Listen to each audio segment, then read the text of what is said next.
ассалому алайкум тамошобинони азиз. Чихеле ки дар ёдатон бошад, дар навори пешина мо бо ҳамроҳи шумо системаи xy баробари 6, yz баробари 15 ва xz баробари 10ро дида будем.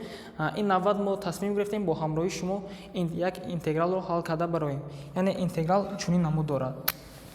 Интеграл x квадрат тақсими 1 минуси x дар дараҷаи 100 dx.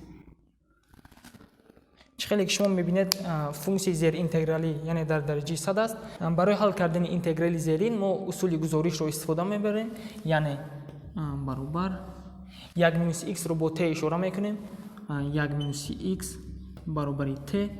Аз ин ҷо x-ро меёбем, яъне x баробари 1 минуси t dx баробар мешавад ба минуси dt.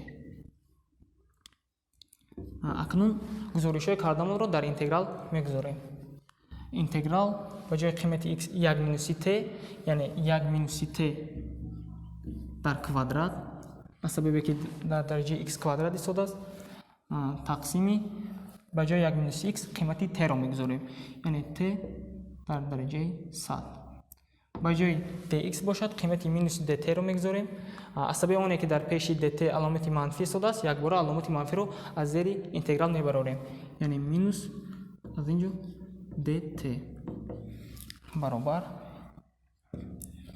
минуси қавзи 1 минуси t дар квадратро мекушоем, яъне аъзо ба аъзо аз рӯи формулаҳои зарби мухтасар, яъне 1 минуси 2t плюси t квадрат тақсими t дар дараҷаи 100 dt. аломати минусро фаромӯш намекунем. Минуси акнун ҳар як аъзои дар болобудро бо t дараҷаи 100 тақсим мекунем, яъне 1 тақсими t дараҷаи 100 минуси 2t тақсими t дараҷаи 100 плюси t квадрат тақсими t дар дараҷаи 100. аз сабаби оне ки dt мавҷуд аст, ифодаро дар қавз гирифта зарби dt мекунем. аз ин ҷо минуси интеграл ҳар як ифодаро дар алоҳидаги интеграл мегирем, яъне аз ифодаи якум dt тақсими t дар дараҷаи 100, аз сабаби оне ки аломат манфӣ аст, аломати интеграли назди интеграли дуюм ба плюс мубаддал мешавад. плюси 2ро аз таҳти аломати интеграл мебарорем. dt тақсими t дар дараҷаи минуси t дар дараҷаи 99 минуси dt тақсими t дар дараҷаи 98 баробар. акнун интегралҳоро дар алоҳидагӣ ҳал мекунем. интеграли якум минуси мо метавонем t дар дараҷаи 100ро дар намуди t дар дараҷаи минуси 100 dt нависонем, плюси 2 t дар дараҷаи минуси 99 dt минуси t дар дараҷаи минуси 98 dt.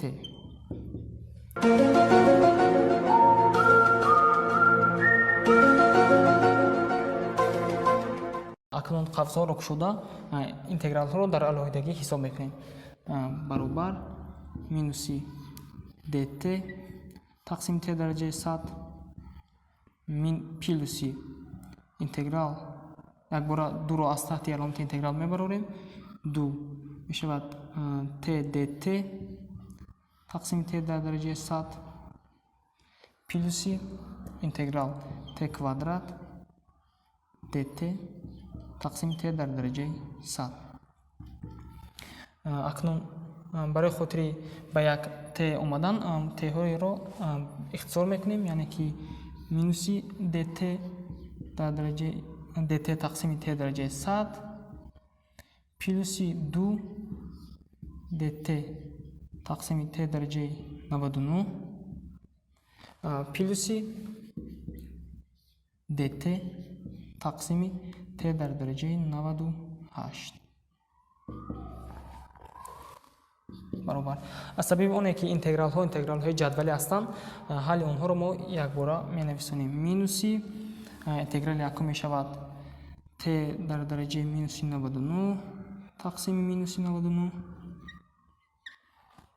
плюси 2 т дар дараҷаи минуси 98 тақсими минуси 98 плюси т дар дараҷаи минуси 97 тақсими минуси 97 плюс ягон доими с.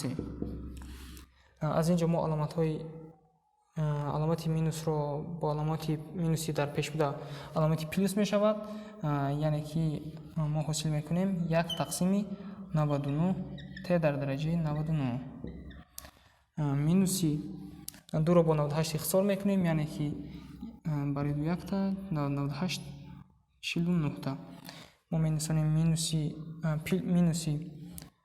1 тақсими 49 т дар дараҷаи 98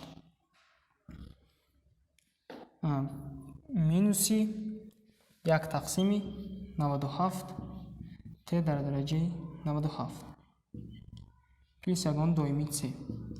акнун ба тағйиромадаи аввала бармегардем, яъне ба ҷои т қимати 1 минуси x-ро мегузорем.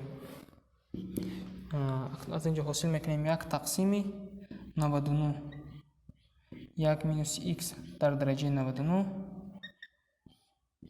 минуси 1 тақсими 49 1 минуси x дар дараҷаи 98 минуси 1 тақсими 97 1 минуси x дар дараҷаи 97 плюс ягон доими с. дар ҳамин ҷо ҳалли интеграли имрӯзӣ мо ба охир расид.